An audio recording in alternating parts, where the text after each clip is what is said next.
താങ്ങാൻ കഴിയാത്ത വിഷമങ്ങൾ വരുമ്പോൾ, പ്രയാസങ്ങൾ വരുന്ന സമയത്ത് നമ്മുടെ ഖൽബ് താളം തെറ്റി പോകുമ്പോൾ അതിൽ നിന്ന് നമുക്ക് സമാധാനത്തിൻ്റെ ഒരു വഴിയിലേക്ക് വരാൻ വേണ്ടി, നമുക്ക് മനസ്സമാധാനം ലഭിക്കാൻ വേണ്ടി നമ്മൾ ചൊല്ലേണ്ട മഹത്വമായ ഒരു ദിക്റിനെ പറ്റിയാണ് ഇൻഷാ അല്ലാഹ് ഇന്നത്തെ മജ്ലിസിലൂടെ നമ്മൾ പറയുന്നത്.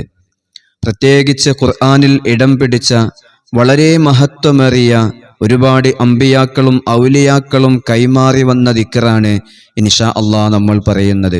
ഒരുപാട് ആളുകൾക്ക് അറിയുന്ന ദിക്ർ തന്നെയാണ്.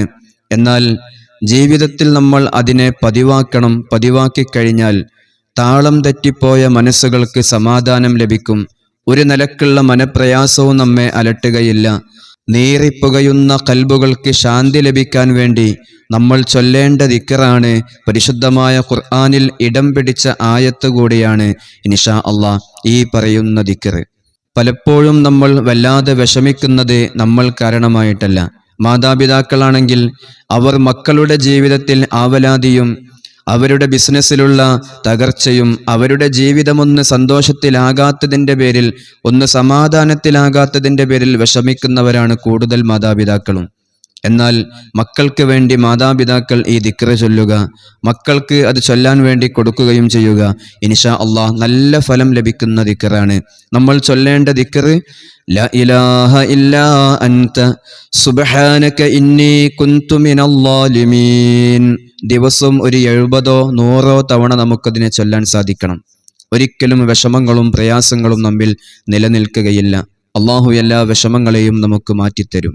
അതുപോലെ തന്നെ കൂടുതലായും നമ്മൾ അനുഭവിക്കുന്ന വിഷമങ്ങൾക്ക് പിന്നിൽ നമ്മൾ നോക്കുകയാണെങ്കിൽ സാമ്പത്തികമായ ബുദ്ധിമുട്ട് തന്നെയായിരിക്കും. പലരും സമ്പത്തില്ലാത്തതിൻ്റെ പേരിൽ വിഷമിക്കുന്നവരായിരിക്കും. അതുപോലെ തന്നെ പലരും സാമ്പത്തികമായ ഇടപാട് നടത്തി കടങ്ങൾ കൊടുത്ത് തിരിച്ച് കിട്ടാത്തവരായിരിക്കും.